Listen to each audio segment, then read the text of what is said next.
تو اللہ تعالیٰ کو یہ بات اچھی نہیں لگی اور اللہ تعالیٰ نے فرمایا کہ اے موسیٰ آپ سے زیادہ علم والے لوگ بھی ہیں اس دنیا میں۔ تو موسیٰ علیہ السلام نے خواہش کا اظہار کیا کہ مجھے ان لوگوں سے ملوایا جائے۔ تو موسیٰ علیہ السلام سے کہا گیا کہ ٹھیک ہے آپ اس سفر پہ جائیں، اور ان کو کچھ نشانی بتا دی گئی کہ اس سفر پہ آپ جائیں گے تو آپ کی ملاقات ایک ایسے صاحب سے ہو جائے گی جو کہ آپ سے زیادہ علم رکھتے ہیں۔ تو موسیٰ علیہ السلام اس سفر کے اوپر اپنے ایک شاگرد کو لے کر نکلے ہیں۔ جب موسیٰ علیہ السلام کو پتہ چلا کہ ایک ایسی جگہ تھی جہاں اس طریقے سے پورٹل نکل آیا اور وہاں پر مچھلی سرنگ بنا کے چلی گئی، تو ان کو احساس ہوا کہ ہاں یہی وہ جگہ تھی، یہی وہ انہونی جگہ تھی جہاں ہمیں جانا تھا، ہمیں یہاں سے آگے نہیں آنا چاہیے تھا۔ پھر انہوں نے کیا کیا، انہوں نے وہیں سے اپنا رستہ واپس لے لیا، اپنے قدموں کے نشان دیکھتے ہوئے پلٹ گئے۔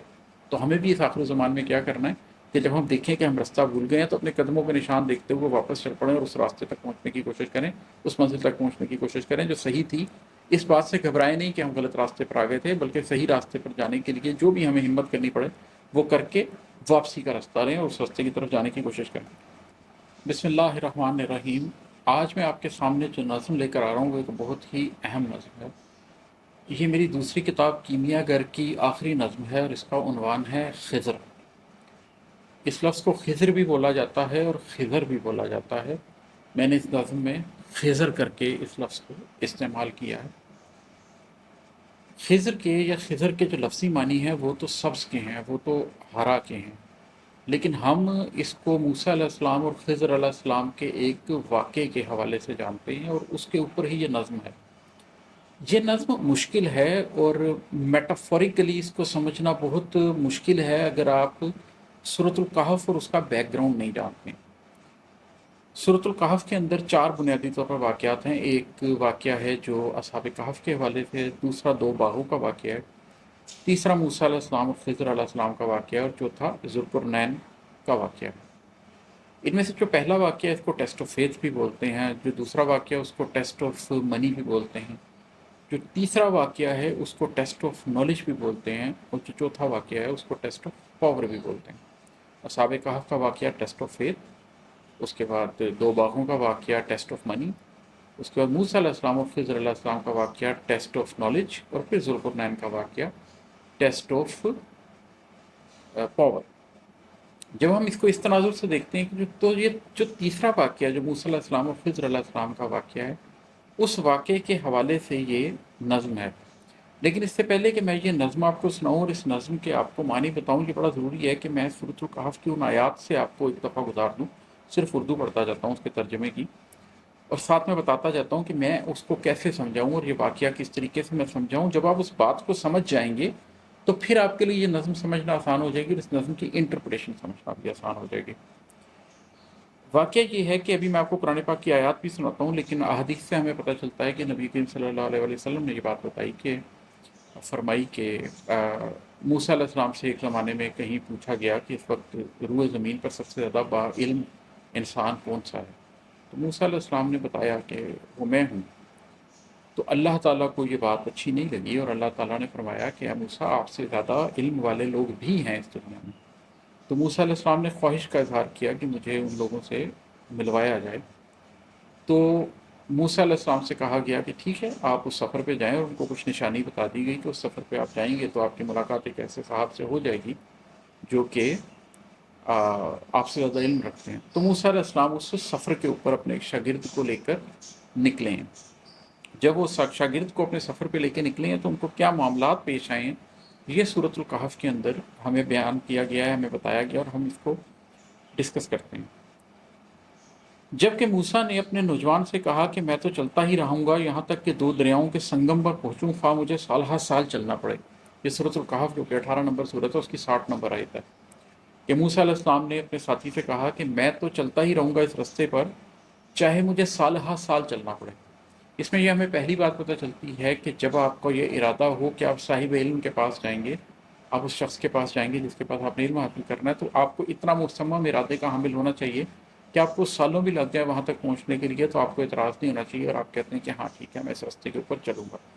تو اس جذبے کے ساتھ وہ چلے۔ جب وہ دونوں دریا کے سنگم پر پہنچے وہاں اپنی مچھلی بھول گئے جس نے دریا میں سرنگ جیسا اپنا راستہ بنا لیا۔ اب ایک مچھلی جو کہ ذبح ہوئی ہے، تلی ہوئی ہے، پکی ہوئی ہے، ذبح تو جانور مچھلی نے کیا ہونا ہے، لیکن ایک مچھلی جو کہ تلی ہوئی مچھلی ہے، کھانے کے لیے تیار ہے، وہ مچھلی وہ لے کر ایک باسکٹ میں یا اس کو اپنے ساتھ لے کے جا رہے ہیں کہ بھوک لگنے کی صورت میں کھائیں گے، اور وہ جب دو دریاؤں کے سنگم پر پہنچے ہیں تو وہاں پر وہ مچھلی جو ہے اس کو اپنی بھول گئے اور اس نے دریا میں سرنگ جیسا راستہ بنا لیا۔ اب پہلا سوال یہ ہے کہ یہ دو دریا کیا ہیں جن کے سنگم پر وہ ملے؟ تو کیونکہ ہم اس سفر میں جانتے ہیں کہ وہ پہلے ہی ٹیسٹ آف نالج کے اس ڈومین میں ہیں، انہوں نے نالج کلیم کی اور اللہ تعالیٰ نے کہا ہے کہ آپ سے زیادہ نالجیبل بھی کوئی ہے، تو میری انڈرسٹینڈنگ یہ ہے کہ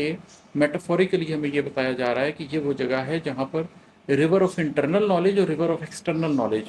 علوم ظاہر کا دریا اور علوم باطن کا دریا ملتے ہیں، اس سنگم پر یہ پہنچے۔ اور اس سنگم پر کیا ہوا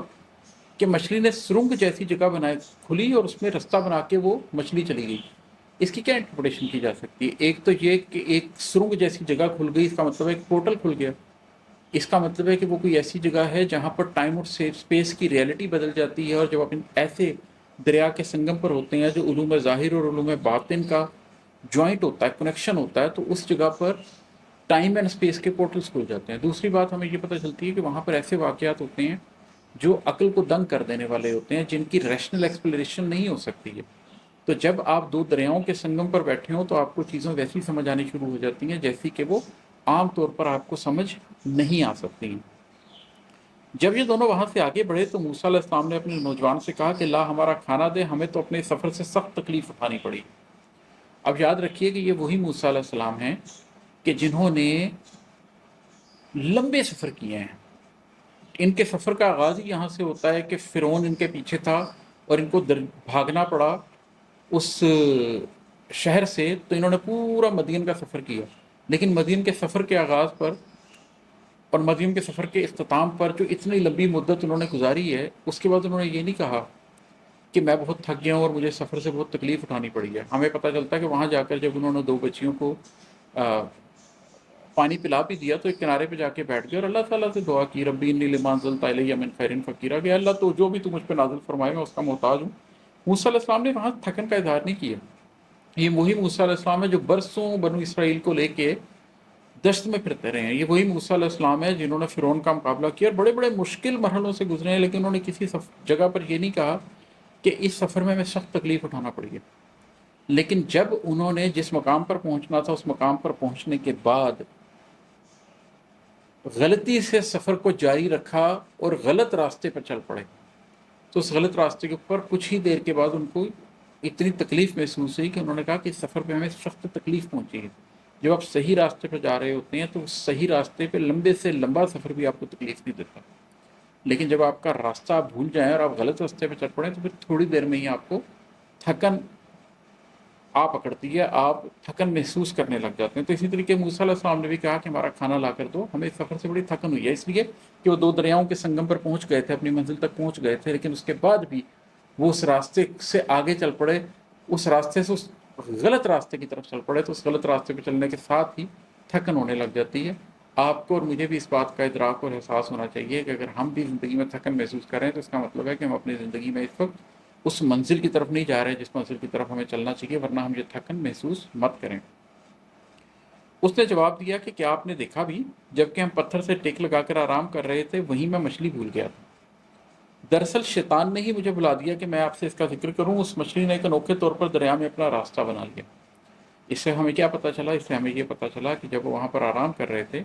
تو شیطان نے انہیں راستہ بلا دیا۔ اس کا مطلب ہے کہ جب آپ اس منزل پر پہنچ جاتے ہیں، آخر الزمان میں جس منزل پر آپ کو پہنچنا چاہیے، جہاں پر آپ ریور آف انٹرنل نالج اور ریور آف ایکسٹرنل نالج کے سنگم پر ہوتے ہیں، تو وہاں شیطان بھی ایکٹیو ہو جاتا ہے۔ اس لیے کہ آخر الزمان میں سورۃ الکہف ہے ہی آخر الزمان کے لیے، آخر الزمان میں وہ بھی لوگ ہوں گے جو ریور آف انٹرنل نالج پورا رکھتے ہوں گے، ان کے پاس دین کا پورا علم ہوگا، لیکن وہ ماڈرن سوسائٹی کو نہیں سمجھتے ہوں گے، وہ یہ نہیں سمجھتے ہوں گے کہ ماڈرن پولیٹیکل اکنامک سسٹم کیسے چلتے ہیں۔ آخر زمان میں ایسے بھی لوگ ہوں گے جن کے پاس ریور آف ایکسٹرنل نالج پورا ہوگا، لیکن وہ انٹرنل کو نہیں سمجھتے ہوں گے۔ وہ ہارورڈ سے، آکسفورڈ سے، کیمبرج سے پڑھے تو ہوں گے، ان کے پاس علوم ظاہر تو ہوں گے، لیکن وہ علوم باطن کو نہیں سمجھتے ہوں گے، وہ بھی حقیقت کو نہیں سمجھ سکیں گے۔ لیکن جو ان دونوں کے سنگم پر کھڑا ہوگا اس کو حقیقت کا بہت اچھی طریقے سے ادراک ہو جائے گا۔ لیکن اس جگہ پر شیطان بھی ایکٹیو ہو جاتا ہے اور وہ پوری کوشش کرتا ہے کہ وہاں پر جو آپ کے ساتھ بالکل آپ کی انسائٹ کھول دینے والے واقعات ہونے ہیں تو اس جگہ سے آپ فٹافٹ نکل جائیں۔ اس جگہ سے آپ غلط راستے کی طرف چلے جائیں، وہ آپ کی منزل کو خراب کرنے کی کوشش کرتا۔ موسیٰ علیہ السلام نے کہا یہی تھا جس کی تلاش میں ہم تھے، چنانچہ وہیں سے اپنے قدموں کا نشان ڈھونڈتے ہوئے واپس لوٹے۔ جب موسیٰ علیہ السلام کو پتہ چلا کہ ایک ایسی جگہ تھی جہاں اس طریقے سے پورٹل نکل آیا اور وہاں پر مچھلی سرنگ بنا کے چلی گئی، تو ان کو احساس ہوا کہ ہاں یہی وہ جگہ تھی، یہی وہ انہونی جگہ تھی جہاں ہمیں جانا تھا، ہمیں یہاں سے آگے نہیں آنا چاہیے تھا۔ پھر انہوں نے کیا کیا، انہوں نے وہیں سے اپنا رستہ واپس لے لیا، اپنے قدموں کے نشان دیکھتے ہوئے پلٹ گئے۔ تو ہمیں بھی اس آخری زمان میں کیا کرنا ہے کہ جب ہم دیکھیں کہ ہم رستہ بھول گئے ہیں تو اپنے قدموں کے نشان دیکھتے ہوئے واپس چل پڑیں اور اس راستے تک پہنچنے کی کوشش کریں، اس منزل تک پہنچنے کی کوشش کریں جو صحیح تھی۔ اس بات سے گھبرائیں نہیں کہ ہم غلط راستے پر آ گئے تھے، بلکہ صحیح راستے پر جانے کے لیے جو بھی ہمیں ہمت کرنی پڑے وہ کر کے واپسی کا رستہ لیں اور اس راستے کی طرف جانے کی کوشش کریں۔ بس ہمارے بندوں میں سے ایک بندے کو پایا جسے ہم نے اپنے پاس کی خاص رحمت عطا فرما رکھی تھی اور اسے اپنے پاس سے خاص علم سکھا رہے تھے۔ وہاں انہوں نے ہمارے بندوں میں سے ایک ایسے بندے کو پایا جس کو اللہ نے خاص رحمت عطا فرما دی تھی، اپنے پاس سے خاص علم سکھا دیا تھا۔ بہت سے لوگ کہتے ہیں کہ خضر علیہ السلام نبی تھے، بہت سے لوگ کہتے ہیں کہ خضر علیہ السلام ولی تھے۔ قرآن نے ہمیں اس بارے میں کچھ بھی نہیں بتایا، چنانچہ اس پہ ہم ثبوت اختیار کر سکتے ہیں، لیکن اس معاملے سے ایک اندازہ ضرور ہوتا ہے کہ بنیادی طور پر یہ مسئلہ نہیں ہے کہ وہ کون تھے، مسئلہ یہ ہے کہ اللہ اپنا پورا نظام کس طریقے سے چلا رہا ہے، اور اللہ نے جو اس نظام کو، وہ جو تکوینی نظام ہے قائم کیا ہوا، اس کو چلانے کے لیے کس طریقے سے اللہ نے اپنے بندے استعمال میں لاتا ہے، وہ سکھانے کے لیے موسیٰ علیہ السلام کو یہ کام کیا گیا تھا۔ ہو سکتا ہے خضر علیہ السلام کوئی فرشتہ ہو سکتا ہے کہ وہ کوئی ولی ہو سکتا ہے کہ وہ کوئی نبی ہو، یہ بحث نہیں ہے بہرحال یہاں پر۔ ان کے پاس ایک خاص علم تھا جس کی بنیاد پر وہ معاملات کی حقیقت کو جان لیتے تھے۔ اب وہ تکوینی علم کیا تھا؟ اس سے موسیٰ نے کہا کہ میں آپ کی تابع داری کروں کہ آپ مجھے اس نیک علم کو سکھا دیں جو آپ کو سکھایا گیا ہے۔ اس نے کہا آپ ہرگز میرے ساتھ رہ کر صبر نہیں کر سکتے، اور جس چیز کو آپ نے اپنے علم میں نہ لیا اس پر صبر کر بھی کیسے سکتے ہیں؟ موسیٰ علیہ السلام نے درخواست کی کہ میں آپ کے ساتھ چلوں، لیکن انہوں نے کہا میرے ساتھ صبر نہیں کر سکیں گے، اس لیے کہ جو شخص ریور آف انٹرنل نالج اور ریور آف ایکسٹرنل نالج کے سنگم پر بیٹھا ہوتا ہے، وہ چیزوں کو جیسے دیکھ رہا ہوتا ہے، وہ عام آدمی اس طرح سے چیزوں کو نہیں دیکھ رہا ہوتا۔ عام آدمی کو اعتراض ہوتا ہے کہ جس طریقے سے آپ معاملات کو کر رہے ہیں یہ معاملات اس طریقے سے نہیں ہے، وہ اس کے بارے میں ایک اور طرح کی رائے رکھتا ہے، اور جب وہ رائے ہی ایک فرق رکھتا ہے تو وہ صبر نہیں کر سکتا۔ یہ آگے یہاں جا کر ہمیں پتہ چلے گا کہ کس طریقے سے یہ ہوتا۔ موسیٰ علیہ السلام نے جواب دیا کہ انشاءاللہ آپ مجھے صبر کرنے والا پائیں گے اور کسی بات میں آپ کی نافرمانی نہ کروں گا۔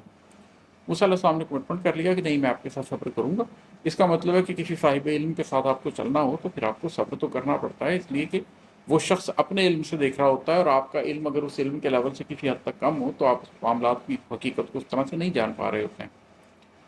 اس نے کہا اچھا اگر آپ میرے ساتھ ہی چلنے پر اصرار کرتے ہیں تو یاد رہے کسی چیز کی نسبت مجھ سے کچھ نہ پوچھنا جب تک کہ میں خود اس کی نسبت کوئی تذکرہ نہ کر دوں۔ انہوں نے کہا اچھا چلیں ٹھیک ہے، آپ میرے ساتھ چلیں، لیکن آپ نے میرے سے سوال نہیں پوچھنا جب تک کہ میں اس کی حقیقت آپ کے سامنے خود ہی ظاہر نہ کر دوں۔ پھر وہ دونوں چلے، یہاں تک کہ کشتی میں سوار ہوئے تو اس نے اس کے تختے توڑ دیے۔ موسیٰ علیہ السلام نے کہا کہ آپ سے توڑ رہے ہیں تاکہ کشتی والوں کو ڈبو دیں، یہ تو آپ نے بڑی خطرناک بات کر دی ہے۔ موسیٰ علیہ السلام کو اعتراض ہوا کہ کس طریقے سے آپ نے یہ کشتی توڑ دی؟ انہوں نے کہا میں تو پہلے ہی تو اس سے کہہ دیا تھا کہ تو میرے ساتھ ہرگز صبر نہ کر سکے گا۔ موسیٰ علیہ السلام نے جواب دیا کہ میری بھول پر مجھے نہ پکڑیے اور مجھ پر اپنے کام میں تنگی نہ فرمائیے۔ موسیٰ علیہ السلام کو احساس ہوا کہ ہاں میں نے ایک کمٹمنٹ کی ہوئی ہے، میں سوال نہیں پوچھ سکتا۔ پھر دونوں چلے، یہاں تک کہ ایک لڑکے کو پایا، اس نے اس کو مار ڈالا۔ موسیٰ علیہ السلام نے کہا کہ آپ نے ایک پاک جان کو بغیر کسی جان کی عوض مار ڈالا، بے شک آپ نے تو بڑی ناپسندیدہ حرکت کی۔ موسیٰ علیہ السلام نے پھر اعتراض کیا کہ آپ نے اس لڑکے کو مار ڈالا، اور جہاں پر حدیث میں اس واقعے کا ذکر ہے وہاں پر تو خاص طور پر بتایا گیا ہے کہ انہوں نے ایسے کر کے اس کا سر اتار دیا جیسے پلک کر دیا جاتا ہے، کسی چیز کو توڑ دیا جاتا ہے۔ موسیٰ علیہ السلام کو پھر اعتراض ہوا، انہوں نے پھر کہا کہ میں نے تم سے نہیں کہا تھا کہ تم میرے ساتھ ہمراہ رہے گا، ہرگز صبر نہیں کر سکو گے؟ موسیٰ علیہ السلام کو پھر احساس ہوا کہ مجھے یہ نہیں کہنا چاہیے تھا، تو انہوں نے جواب دیا کہ اب اگر اس کے بعد میں آپ سے کسی چیز کے بارے میں سوال کروں تو بے شک آپ مجھے اپنی طرف ساتھ نہ رکھیے گا، یقیناً آپ میری طرف سے حد عذر کو پہنچ چکے ہیں۔ موسیٰ علیہ السلام نے مجھ سے ایک آخری اوپینین پھر دی کہ اچھا ٹھیک ہے میں اب یہ نہیں کروں گا، لیکن آپ ایک دفعہ مجھے چانس پھر دے دیجیے۔ پھر وہ دونوں چلے، ایک گاؤں والوں کے پاس آ کر ان سے کھانا طلب کیا تو انہوں نے ان کی مہمانداری سے صاف انکار کر دیا۔ دونوں نے وہاں ایک دیوار پائی جو گرا ہی چاہتی تھی، اس نے اسے ٹھیک اور درست کر دیا۔ موسیٰ علیہ السلام کہنے لگے اگر آپ چاہتے تو اس پر اجرت لے لیتے۔ اس نے کہا اب بس سے جدائی ہے میرے اور تیرے درمیان، اب میں تجھے ان باتوں کی اصلیت بھی بتا دوں گا جن پر تجھ سے صبر نہ ہو سکا۔ اب موسیٰ علیہ السلام نے جب آخری دفعہ اعتراض کیا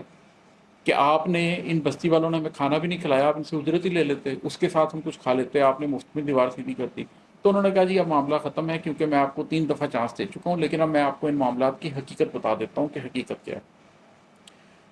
اب جب وہ حقیقت بتائیں گے تو چلیں پہلے آگے سن لیجئے۔ کشتی تو چند مسکینوں کی تھی جو دریا میں کام کرتے تھے، میں نے اس میں کچھ توڑ پھوڑ کرنے کا ارادہ کر لیا، کیونکہ ان کے آگے ایک بادشاہ تھا جو ہر ایک سالم کشتی کو جبراً ضبط کر لیتا تھا۔ Reality was different from perception, دیکھنے میں کچھ اور لگ رہا تھا کہ کشتی کا ڈیمیج کر دیا، مگر ریئلٹی یہ ہے کہ کشتی کا ڈیمیج نہیں کیا ہے، بلکہ کشتی کو ایک بڑے نقصان سے بچا لیا۔ مگر دیر از مور، وہ مور کیا ہے؟ وہ مور یہ ہے کہ اس بادشاہ سے بچا لیا، اور آخر الزمان میں جو بادشاہ جس سے ہم نے اپنی کشتی کو بچانا ہے وہ دجال ہے، تو ہم آخر الزمان میں دجال سے اپنی کشتی کو بھی بچا سکتے ہیں۔ اس پر میری ایک نظم ہے دیوار کے عنوان سے، آپ اس کو سن سکتے ہیں۔ جب آپ اس کو سنیں گے تو آپ کو سمجھ آ جائے گی کہ اس پورے جو صرف اس دیوار والا واقعہ اس کو میں کس طریقے سے دیکھتا ہوں۔ اور اس لڑکے کے ماں باپ ایمان والے تھے، ہمیں خوف ہوا کہ کہیں یہ انہیں اپنی سرکشی اور کفر سے عاجز و پریشان نہ کرتے، اس لیے ہم نے چاہا کہ انہیں ان کا پروردگار اس کے بدلے اس سے بہتر پاکیزگی والا اور اس سے زیادہ محبت اور پیار والا بچہ عنایت فرمائے۔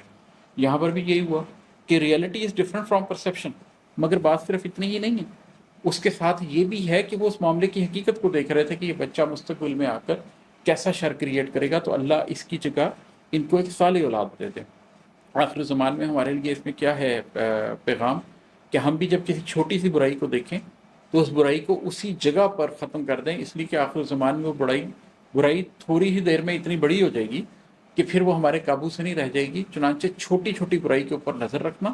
بہت ضروری ہے ایسکیٹالوجی کے زمانے میں، آخر زمان کے زمانے میں، ورنہ بہت جلد شر اتنا بڑا ہو جائے گا کہ ہم اسے قابو کرنے کے قابل نہیں رہیں گے۔ اور دیوار کا قصہ یہ ہے کہ شہر میں 2 یتیم بچے ہیں جن کا خزانہ ان کے اس دیوار کے نیچے دفن ہے۔ ان کا باپ بڑا نیک شخص تھا، تو تیرے رب کی چاہت تھی کہ یہ دونوں یتیم اپنی جوانی کی عمر میں آ کر اپنا خزانہ تیرے رب کی مہربانی اور رحمت سے نکال لیں۔ میں نے اپنی رائے سے کوئی کام نہیں کیا، یہ تھی اصل میں حقیقت ان واقعات کی جن پر آپ سے صبر نہ ہو سکا۔ انہوں نے کہا اس دیوار کا بھی قصہ یہ ہے کہ آپ نے دیکھ لیا کہ اس بستی کا رویہ کیا تھا، یہ تو کسی کو کھانے کو روٹی نہیں دے رہے تھے، اور اس بستی میں جو 2 یتیم بچے تھے، اگر وہ دیوار گر جاتی تو وہ سارا خزانہ تو لٹ جاتا۔ میں نے اس حقیقت کو دیکھا، اور آپ یہ دیکھ رہے ہیں کہ میں اس بستی والوں سے اجرت ہی مانگ لیتا، لیکن میں نے تو یہ دیکھا کہ اس بستی والوں سے جو مجھے بھی روٹی نہیں دے رہے وہ ان یتیم بچوں کے ساتھ کیا کریں گے۔ چنانچہ میں ان یتیم بچوں کی خاطر میں نے یہ دیوار اونچی کر دی کہ وہ اپنا خزانہ نکال سکیں۔ اس کے اوپر بھی میری ایک نظم ہے جس کا عنوان ہے دیوار، وہ بھی آپ سن سکتے ہیں۔ جو پچھلی ہی نظم میں نے آپ کو بتائی ہے اس کا عنوان کشتی تھا، وہ بھی آپ سن سکتے ہیں، وہ آپ کو اس واقعے کے بارے میں بتائے گی۔ اور جو دوسری نظم ہے میری دیوار، وہ بھی آپ سن سکتے ہیں، وہ آپ کو اس معاملے کی حقیقت بتائے گی۔ لیکن بات اتنی ہی ہے کہ یہاں پر بھی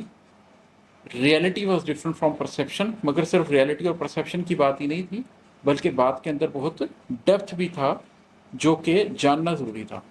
یہ میں نے بہت مختصر کر کے آپ کو گزارا۔ سورۃ الکہف کے اوپر اگر میں جب کبھی لمبی بات کروں گا، لیکچر ریکارڈ کرواؤں گا، تو وہاں تو میری پوری کوشش ہوگی کہ میں ان میں سے ایک ایک آیت کے اوپر تفصیلی بات کروں، اور اس پہ کم از کم 1 ڈیڑھ گھنٹہ گفتگو ہو سکتی ہے ان آیات کے اوپر۔ لیکن ان آیات سے جو ہمیں بات پتہ چلتی ہے میری آج کی اس نظم کے حوالے سے، وہ یہ ہے کہ ایک تو خضر علیہ السلام کے پاس ایک ایسی آنکھ ہے جو ریئلٹی کو دیکھتی ہے، پرسیپشن کو نہیں دیکھتی۔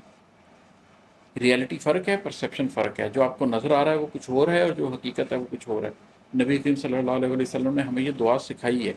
کہ اللہ مجھے چیزوں کو ویسا دکھا جیسی کہ وہ ہیں، نہ کہ جیسی کہ وہ نظر آتی ہیں۔ تو خضر علیہ السلام کے پاس بھی وہ آنکھ ہے کہ وہ چیزوں کو ویسا دیکھتے ہیں جیسی کہ وہ ہے، نہ کہ جیسی کہ وہ نظر آتی ہے۔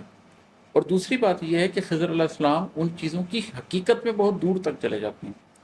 وہ صرف ایک کشتی توڑ رہے ہیں، دیکھنے والے کو لگتا ہے کہ کشتی توڑی جا رہی ہے، لیکن حقیقت میں وہ کشتی نہیں توڑ رہے، وہ تو اس کشتی کو بچا رہے ہیں۔ وہ ایک بچے کو قتل ہوتا دیکھ رہے ہیں، لیکن وہ حقیقت میں اس بچے کو قتل نہیں کر رہے ہیں، بلکہ وہ تو ایک بہت بڑے فساد سے جان چھڑوا رہے ہیں، اور ماں باپ کو اس سے بہتر اولاد اللہ کی طرف سے مل رہی ہے۔ وہ اس بستی سے والوں سے جس نے زیادتی کی ہے ان سے اجرت طلب نہیں کر رہے، حالانکہ اس سے کھانا کھایا جا سکتا تھا، دیکھنے میں لگتا ہے بڑی عجیب سی بات ہے، لیکن حقیقت میں تو وہ اس بستی کے اندر رہنے والے ان 2 یتیم بچوں کو بچا رہے ہیں جن کا خزانہ لٹ جائے گا۔ تو ریئلٹی کچھ اور ہوتی ہے، پرسیپشن کچھ اور ہوتی ہے۔ خضر کی جو آنکھ ہے وہ حقیقت کو دیکھتی ہے، خضر کی جو آنکھ ہے وہ معاملات کو اس طریقے سے سمجھتی ہے جیسا کہ وہ ہیں۔ تو یہاں سے ہم آغاز کرتے ہیں اپنی نظم کا، جس کا عنوان ہے خضر۔ خضر سے پوچھو کہ آنکھ کیا ہے، نگاہ کیا ہے۔ خضر سے پوچھو کہ آنکھ کیا ہے، نگاہ کیا ہے، جو ہر طرف دکھ رہا ہے کیا وہ کوئی حقیقت ہے یا گماں ہے؟ اگر حقیقت ہے تو ہمارے قلوب کیوں مطمئن نہیں ہیں؟ بھلا حقیقت نفوس آدم پہ اس قدر کس لیے گراں ہے؟ یہ ٹھوس شے ہے کہ بس دھواں ہے، اگر دھواں ہے فقط گماں ہے، تو پھر حقیقت کہاں ہے، اس کا بھی زمانے میں کچھ نشاں ہے؟ جو قلب کو روشنی دکھا دے وہ رمز کیوں اس قدر نہاں ہے؟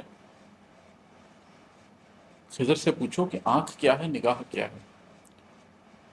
وہ شخص جو معاملات کی حقیقت کو جانتا ہے، جو ریور آف انٹرنل نالج اور ریور آف ایکسٹرنل نالج کے سنگم پر بیٹھا ہوا ہے، جو اندر کا علم بھی رکھتا ہے اور باہر کا علم بھی رکھتا ہے، جو میٹیریلسٹک دنیا کو بھی سمجھتا ہے اور باطن کی دنیا کو بھی سمجھتا ہے، جو قلب، روح اور نفس کو بھی سمجھتا ہے، اور ماڈرن پالیٹکس کو، ماڈرن اکانومی کو، ماڈرن سوسائٹی کو، پوسٹ ماڈرنزم کو بھی سمجھتا ہے، اس سے پوچھو کہ آنکھ کیا ہے اور نگاہ کیا ہے۔ وہ تمہیں بتائے گا کہ ایک آنکھ یہ ہے جو ظاہر کی آنکھ ہے، اور ایک آنکھ وہ ہے جو اندر ہوتی ہے، باطن کی آنکھ ہوتی ہے۔ پھر وہ تمہیں بتائے گا کہ آنکھ کو نگاہ نہیں کہتے، آنکھ تو صرف دیکھتی ہے، وہ جو نظر آتا ہے اس کی حقیقت جان لینے کو نگاہ کہتے ہیں۔ ظاہر کی آنکھ سے بھی جو تم دیکھتے ہو سکتا ہے وہ تمہیں چکا چوند کر دینے والا ہو، لیکن جب تم اس کی حقیقت سمجھو گے تو تمہیں معاملات اور نظر آئیں گے۔ باطن کی آنکھ سے بھی جو تم دیکھتے ہو سکتا ہے کہ وہ تمہیں بالکل تمہاری آنکھوں کو پھیرا کر دینے والا ہو، لیکن جب تم اس کی حقیقت کو سمجھو گے تو پھر تمہارے اندر نگاہ آئے گی۔ تو خضر سے پوچھو کہ آنکھ کیا ہے، نگاہ کیا ہے؟ جو ہر طرف دکھ رہا ہے کیا وہ کوئی حقیقت ہے یا گماں ہے؟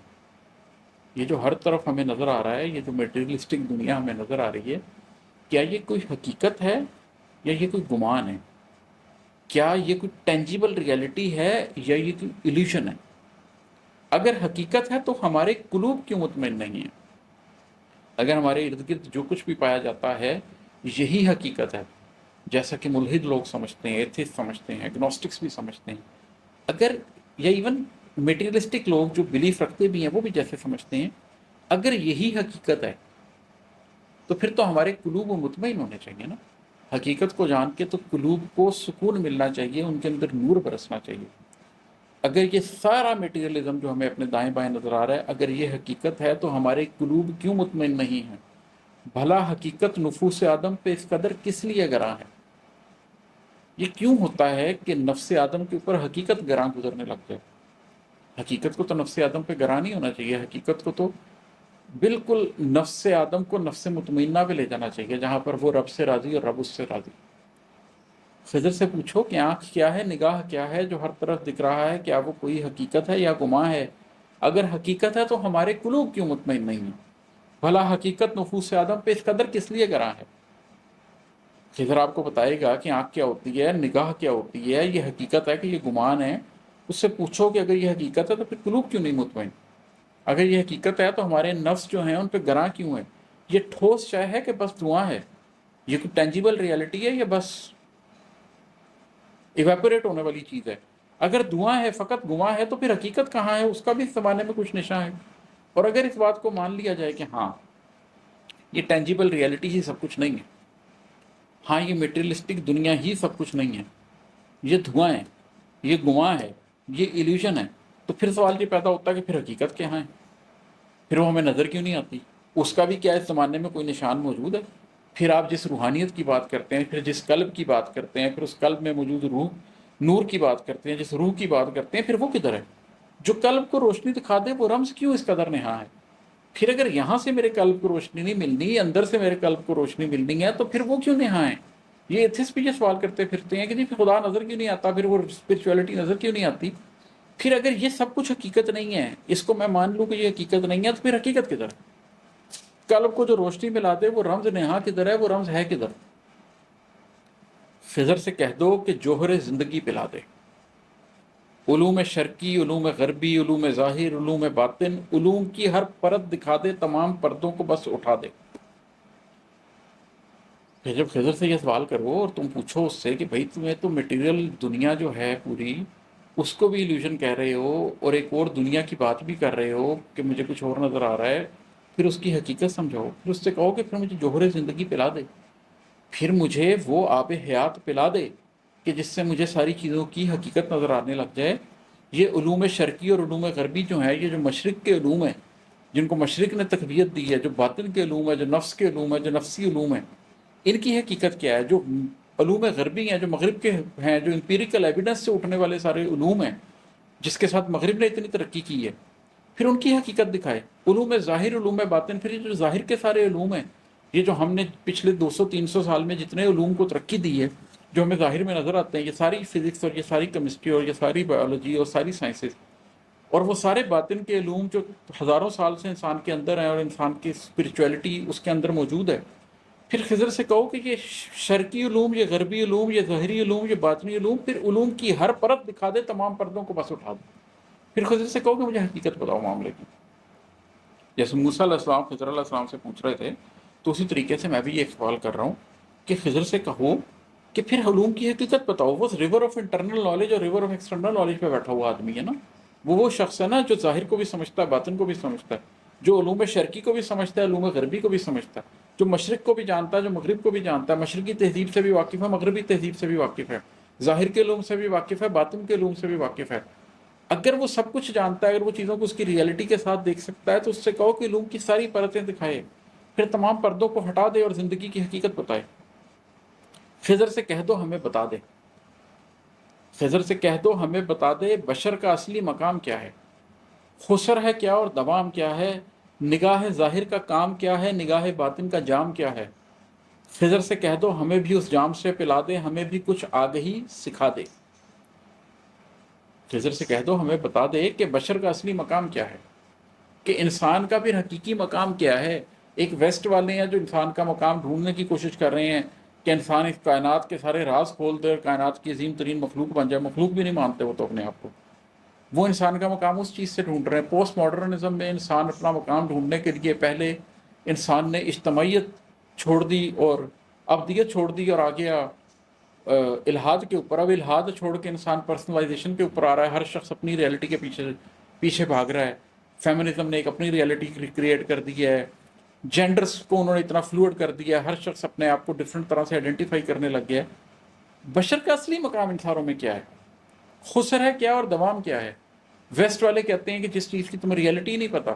پتہ نہیں آخرت میں کچھ ہے بھی نہیں، تم اس کو چھوڑ کر دنیا ضائع کر رہے ہو۔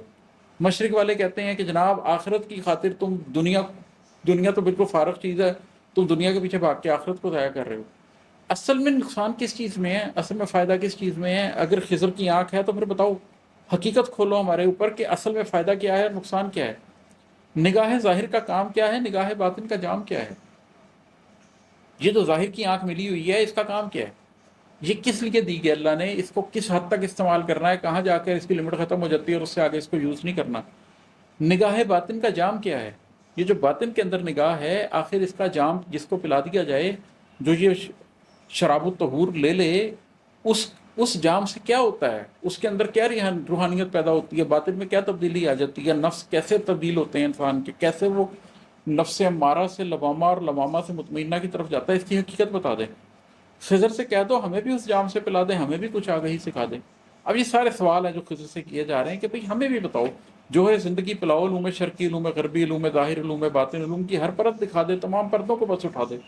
خضر سے کہہ دو ہمیں بتا دے بشر کا اصلی مقام کیا ہے، خسر ہے کیا اور دوام کیا ہے، نگاہ ظاہر کا کام کیا ہے، نگاہ باطن کا جام کیا ہے۔ خضر سے کہہ دو ہمیں بھی اس جام سے پلا دے، ہمیں بھی کچھ آگہی سکھا دے۔ خضر سے پوچھو کہاں ملے گا۔ اب خضر کے ساتھ سوال تو بڑے ہیں، ہم نے ڈسکس کر لی ہیں، 2 صفحوں سے ہم ڈسکس کرتے آ رہے ہیں کہ ہمارے 100 سوال ہیں جو ہم نے خضر سے پوچھنے ہیں، لیکن خضر ہے کہاں۔ خضر سے پوچھو کہاں ملے گا، اسے بتاؤ جہاں سے دریائے علم ظاہر چلا وہیں سے چلے تھے تم بھی، جہاں سے دریائے علم باطن چلا وہاں بھی گئے ہوئے ہو، کہیں بھی اس کا سراغ دیکھا نہ اس کے بارے میں کچھ سنا ہے، اگر وہ دونوں جگہ نہیں ہے تو پھر کہاں ہے، کدھر نے آ۔ خضر سے یہ پوچھو کہ بھائی تم ہو کدھر، اے وہ شخص جو اس زمانے کی ریئلٹی کو سمجھ گئے ہو، اے وہ شخص جو علوم ظاہر اور علوم باطن کے سنگم پر کھڑے ہوئے ہو۔ اور حدیث میں ذکر ہے کہ جب موسیٰ علیہ السلام ان سے ملے ہیں تو وہ 2 دریاؤں کے سنگم پر ایک راک کے اوپر بیٹھے ہوئے تھے، وہ شفٹنگ سینڈ کے اوپر نہیں بیٹھے ہوئے تھے جو ساحل کی ہواؤں کے ساتھ تبدیل ہوتی رہتی ہے، وہ راک کے اوپر بیٹھے ہوئے تھے۔ اسے پوچھو کہاں ملے گا، اسے بتاؤ جہاں سے دریائے علم ظاہر چلا وہیں سے چلے تھے تم بھی، کہ ہم نے بھی وہی میٹرک ایف اے بی اے کیے تھے، ہم نے بھی دنیا کو اسی طرح سمجھنے کی کوشش کی تھی جس طرح ویسٹ کا لایا ہوا ہے کہ اب موجودہ ورلڈ آرڈر دنیا سمجھانے کی سب کو کوشش کر رہا ہے ایک فارمل ایجوکیشن کے تھرو، کہ نرسری سے چلو اور پی ایچ ڈی تک جاؤ۔ تو ان سے کہو کہ جہاں سے دریائے علم ظاہر چلا وہیں سے چلے تھے تم بھی، اسے بتاؤ کہ میں بھی وہیں سے چلا تھا، میں نے بھی اے بی سی سے ہی سیکھنا شروع کیا تھا، اے فار ایپل بی فار بال سے سٹارٹ کیا تھا، دریائے علم ظاہر کے ساتھ چل چل چل چل کر میں آیا ہوں، وہاں میں نے آپ کو نہیں دیکھا۔ جہاں سے دریائے علم باطن چلا وہاں بھی گئے ہوئے ہو۔ اس کے بعد جب مجھے ریئلائزیشن ہوئی کہ نہیں نہیں نہیں نہیں نہیں نہیں، مجھے حقیقت نہیں پتہ چلنی صرف امپیریکل ایویڈنس سے، مجھے حقیقت نہیں پتہ چلنی صرف علوم ظاہر سے، مجھے حقیقت نہیں پتہ چلنی صرف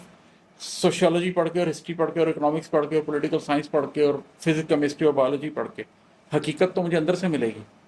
پھر میں جہاں سے دریائے علم باطن چلا وہاں بھی گیا ہوا ہوں۔ یہ جو لوگ اللہ کرتے ہیں، جو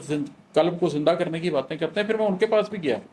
میں نے ادھر بھی جاننے کی کوشش کی کہ جناب دریائے علم باطن جہاں سے چلا مجھے ذرا حقیقت بتائیں۔ کہیں بھی اس کا سراغ دیکھا، نہ اس کے بارے میں کچھ سنا ہے، نہ مجھے خضر ادھر ملا نہ ادھر ملا، نہ مجھے امپیریکل ایویڈنس والوں میں ملا نہ مجھے اللہ والوں میں ملا۔ اگر وہ دونوں جگہ نہیں ہے تو پھر کہاں ہے، کدھر نہیں آئے؟ خضر سے میں نے اتنے سوال پوچھنے ہیں اور مجھے خضر ہی نہیں مل رہا، ظاہر والوں میں بھی نہیں مل رہا، باطن والوں میں بھی نہیں مل رہا، ہے کدھر خضر؟ یہاں سے نظم کا اگلا حصہ سٹارٹ ہوتا ہے۔ خضر کے بارے میں جاننا ہے، خضر کے بارے میں کچھ بتاؤں، خضر کے بارے میں جاننا ہے، خضر کے بارے میں کچھ بتاؤں۔ جو اس خضر کی بات ہو رہی ہے جس نے کشتی توڑ دی حقیقت میں بچانے کے لیے، جو اس خضر کی بات ہو رہی ہے جس نے دیوار کی مرمت کر دی حالانکہ کھانا نہیں کھلایا تھا بستی والوں نے، یہ اس خضر کی بات ہو رہی ہے جس نے چھوٹا سا بچہ مار دیا لیکن حقیقت میں ماں باپ کو ایک بڑے فساد سے بچا لیا، جو چیزوں کی ریئلٹی کو سمجھتا ہے۔ خضر کے بارے میں جاننا ہے، خضر کے بارے میں کچھ بتاؤں۔ خضر سے ملنے کی آرزو ہے تو ایک لمبے سفر پہ نکلو، جیسے موسیٰ علیہ السلام نکلے تھے، میں برسوں چلتا رہوں گا۔ مسافتوں سے گزر کے دیکھو، تمہارے رستے نشان دیں گے، تمہیں کہیں گے جہاں پہ دریائے علم ظاہر کی شاخ دریائے علم باطن سے مل رہی ہے وہیں پہ ٹیلے ہیں ریت کے کچھ، وہ ریت جو روز روز اپنا نشان بدلتی ہے، اس سے ہٹ کر تمہیں چٹانیں کھڑی ملیں گی، وہی چٹانیں جو پانیوں کے جوار بھاٹوں سے ڈر کے ہرگز نہیں بدکتی، جو روز و شب کے بدلتے منظر سے اپنا مسکن نہیں بدلتی، انہی چٹانوں میں ایک چٹان پر خضر ملے گا، وہیں وہ مرد نڈر ملے گا، تمہیں حقیقت کا در ملے گا۔ خضر سے بہت سوال پوچھنے ہیں نا تم نے، اور خضر تمہیں کہیں مل نہیں رہا، آؤ میں تمہیں بتاتا ہوں خضر کدھر ہے۔ پہلے ایک لمبی مسافت پہ نکلو، تمہارے رستے تمہیں نشان بتائیں گے اور تمہیں بتائیں گے کہ تم نے وہاں پر پہنچنا ہے جہاں دریائے علم ظاہر کی شاخ دریائے علم باطن سے مل رہی ہے۔ تم اس رستے سے گزر جاؤ گے، پہچان نہیں پاؤ گے، لیکن جب تم ریئلائز کرو گے کہ وہاں پر تو انہونے واقعات ہو رہے تھے، جیسے مشتی سرنگ میں چلی گئی تھی، تم بھی جب نکلو گے اور علم ظاہر اور علم شاخر علم باطن کی سنگم پر کھڑے ہوگے تو تم پر ایسے معاملات آشکار ہوں گے، تم پر ایسی ریئلٹیز کھلیں گے کہ تم کیا اٹھو گے کہ ہاں یہی وہ جگہ ہے، وہیں پہ ٹیلے ہیں ریت کے کچھ، وہ ریت جو روز روز اپنا نشان بدلتی ہے، اس سے ہٹ کر تمہیں چٹانیں کھڑی ملیں گی۔ وہاں پر تمہیں ایسے لوگ ملیں گے جو شفٹنگ سینڈز پہ بیٹھے ہوئے ہیں، لیکن وہ حالات بدلنے سے، واقعات بدلنے سے، سچویشن بدلنے سے اپنا سٹینس بدل لیتے ہیں، اس سے تھوڑا ہٹ جانا۔ پھر تمہیں کچھ چٹانیں ملیں گی جو پانیوں کے جوار پھاٹوں سے ڈر کے ہرگز نہیں بدکتی، جو روز و شب کے بدلتے منظر سے اپنا مسکن نہیں بدلتی۔ پھر تم ایک راک سالڈ جگہ پر پہنچو گے ریئلٹی کے، دریائے علم ظاہر اور دریائے علم باطن کے سنگم پر تمہیں راک سالڈ جگہ ملے گی، انہی چٹانوں میں ایک چٹان پر خضر ملے گا، وہیں وہ مرد نڈر ملے گا، تمہیں حقیقت کا در ملے گا۔ اس جگہ پر پہنچ گئے تو پھر تمہارے اندر سے خضر نکلے گا، دریائے علم ظاہر اور دریائے علم باطن کے سنگم پر جا کر بیٹھ جاؤ۔ وہاں پر بھی تمہیں بہت سے لوگ ملیں گے لیکن تم دیکھو گے ان کی اوپینین بدل رہی ہیں، انہیں بھی چھوڑ دو۔ پھر جب تمہیں راک سالڈ اوپینین والا وہ بندہ مل جائے، وہ تمہارے اندر سے بھی پھوٹ سکتا ہے، وہ باہر سے بھی آ سکتا ہے، وہ مرد نڈر، وہ خضر ہے، اس سے تمہیں وہ علم حاصل ہوگا جو ظاہر اور باطن کے امتزاج پر مبنی ہوگا اور حقیقت کھول کے رکھ دے گا۔ خضر سے ملنے کی آرزو ہے تو یہ سمجھ لو کہ راستے میں تمہیں بہت سی صعوبتوں سے گزرنا ہوگا، نشان منزل پتہ بھی ہوں گے مگر بھٹکتے پھرو گے پھر بھی، جہاں پہ دریاؤں کا ملن ہے انہی چٹانوں کے پاس سے تم گزر کے بھی نہ سمجھ رہو گے، اگرچہ دیکھو کہ جس میں بسمل سے زندگی پھوٹتی مگر تم وہاں سے پھر بھی تلاش کرتے ہوئے کہیں اور چل پڑو گے، سفر غلط سمت میں کرو گے، بہت پھرو گے، بہت تھکو گے، تبھی ملے گا تمہیں اشارہ، پھر اپنے قدموں کے ہی نشانوں سے اپنا رستہ بناؤ گے تم، تبھی چٹان پر خضر ملے گا تمہیں، حقیقت کا در ملے گا۔ لیکن یہ بات جان لو کہ اس جگہ تک پہنچنے سے پہلے تمہیں بہت صعوبتوں سے گزرنا پڑے گا، ذات کے سفر سے گزرنا پڑے گا، اپنی ذات کے اندر اترنا پڑے گا، پتہ ہوگا نشان منزل، مگر پھر بھی تم بھٹکتے پھرو گے، ان چٹانوں کے پاس سے گزر بھی جاؤ گے اور پہچان نہیں سکو گے، پھر غلط طرف سفر کرو گے، پھر اس سفر کی وجہ سے تم تھک جاؤ گے، تم دیکھو گے بھی کہ وہاں پر مچھلی سرنگ میں رستہ بنا کے چلی گئی ہے، ریگے بسمل سے زندگی پھوٹتی دیکھ لو گے تم، لیکن اس کے باوجود تم نہیں حقیقت کو سمجھ سکو گے، پھر غلط سمجھ جاؤ گے، پھر رستہ بھولو گے، پھر تمہیں احساس ہوگا، پھر تم واپس پلٹو گے، پھر اپنے قدموں کے نشان دیکھتے ہوئے آؤ گے، تب جا کے تمہیں حقیقت ملے گی۔ آسان نہیں ہے حقیقت کے دروازے تک پہنچنا، آسان نہیں ہے ظاہر اور باطن کے سنگم پر جا کر معاملات کی حقیقت کو جان لینا۔ اتنی ہمت ہے تو چلو، تمہیں خضر مل جائے گا، تم حقیقت کو پالو گے، خضر ملے گا تو پوچھ لینا، خضر ملے گا تو پوچھ لینا، قدر کا کل زور کس قدر ہے، قضا کی پوری سپاہ کیا ہے، کسے کہیں گے حقیقی نیکی، نباہ کیا ہے، گناہ کیا ہے، خضر ملے گا تو پوچھ لینا کہ آنکھ کیا ہے، نگاہ کیا ہے۔ اگر اتنی ہمت ہے، اتنی کوشش کر کے جا سکتے ہو تو چلے جاؤ، پھر وہاں خضر ملے گا تو اس سے پوچھ لینا کہ قضاء و قدر کی حقیقت کیا ہے، کیونکہ بیسیکلی موسیٰ علیہ السلام کو اللہ تعالیٰ نے قضاء و قدر کی حقیقت بتانے کے لیے ہی تو بلایا تھا۔ خضر علیہ السلام نے قضاء اور قدر کی حقیقت ہی تو کھول کر رکھی تھی کہ کس طریقے سے اللہ اپنے فیصلے کرتا ہے اور کس طریقے سے یہ تکوینی معاملات انجام پاتے ہیں۔ تو جب تم وہاں پہنچو گے تو تم بھی خدا کے ان تکوینی معاملات کو سمجھنے لگ جاؤ گے، تمہیں بھی حقیقت پتہ چل جائے گی، تمہیں پتہ لگ جائے گا کہ تمہاری قدر کا کل زور کس قدر ہے، کتنی تمہارے اندر طاقت ہے، تم کیا حاصل کر سکتے ہو، قضا کی پوری سپاہ کیا ہے، جو اللہ نے قضا لکھ دی ہوئی ہے، جو فیٹ لکھ دیا گیا ہے، جو ڈسٹنی لکھ دی گئی ہے، اس کی پوری سپاہ ہے کیا، وہ نظام چلتا کیسے، اور اللہ نے کس طریقے سے انسانوں کے لیے وہ نظام لکھا ہے کہ انسانوں کی زندگیوں میں کیا کچھ ہوگا اور کیا کچھ نہیں ہوگا۔ کسے کہیں گے حقیقی نبی، نیکی نباہ کیا ہے، گناہ کیا ہے۔ خضر تمہیں بتا دے گا کہ حقیقی نیکی کیا ہے، کشتی کو توڑنا نیکی تھا کہ کشتی کو تھوڑا سا توڑ کر بجا لینا نیکی تھا، بچے کو مارنا نیکی تھا، یہ فساد کو اس کی جڑ سے اکھیڑ دینا نیکی تھا۔ نباہ کیا ہے، گناہ کیا ہے، کس حد تک آپ نے معاملات کو نبھانا ہوتا ہے اور کہاں جا کر گناہ شروع ہو جاتا ہے۔ خضر کی ساری حقیقت تم پہ کھول دے گا، لیکن پہنچنا وہاں تک تمہیں ہوگا۔ خضر ملے گا تو پوچھ لینا کہ آنکھ کیا ہے، نگاہ کیا ہے، جو ہر طرف دکھ رہا ہے کیا وہ کوئی حقیقت ہے یا گماں ہے، اگر حقیقت ہے تو ہمارے قلوب کیوں مطمئن نہیں ہے، بھلا حقیقت نفوس آدم پہ اس قدر کس لیے گراں ہے، یہ ٹھوس شے ہے کہ بس دھواں ہے، اگر دھواں ہے فقط گماں ہے تو پھر حقیقت کہاں ہے، اس کا بھی اس زمانے میں کچھ نشاں ہے، جو قلب کو روشنی دکھا دے وہ رمز کیوں اس قدر نہاں ہے۔ یہاں سے سٹارٹ کیا تھا کہ خضر ملے گا تو پوچھ لینا کہ بھئی آنکھ کیا ہوتی ہے اور نگاہ کیا ہوتی ہے، آئی سائٹ کیا ہے اور بصیرت کیا ہے، یہ جو ہر طرف دکھ رہا ہے یہ حقیقت ہے یا گمان ہے، اگر یہ حقیقت ہے تو ہمارے قلوب مطمئن کیوں نہیں ہے، اگر یہ حقیقت ہے تو نفس آدم پر اس قدر گراں کیوں ہے، یہ ٹھوس شے ہے کہ دھواں ہے، دھواں ہے، یہ گمان ہے، تو پھر حقیقت کیا ہے، کدھر ہے، اس کا نشان کیا ہے، قلب کو روشنی جو دکھانے والی چیزیں ہیں وہ رمز کدھر نہاں ہے، پھر سارا کچھ خضر سے ہی پوچھ لینا، خضر تمہیں ان ساری باتوں کا جواب دے گا، مگر رکو تو، اتنی جلدی نہیں ملیں گے جواب، مگر رکو تو، خضر سے کیا پوچھنا ہے آخر، خضر تو جو بھی کہے گا تم سے تمہیں لگے گا عجیب تر ہے، ایک منٹ رکو، تمہیں پورا میں نے میکینزم بتا تو دیا ہے کہ اچھا تمہارے یہ سوال ہیں، جاؤ خضر سے پوچھ لو، خضر تمہیں سارے سوالوں کا جواب دے دے گا، 150 سوالوں کی ایک لسٹ بھی بنا دی ہے۔ یہ بھی سن لیا کہ خضر تو کہیں مل ہی نہیں رہا،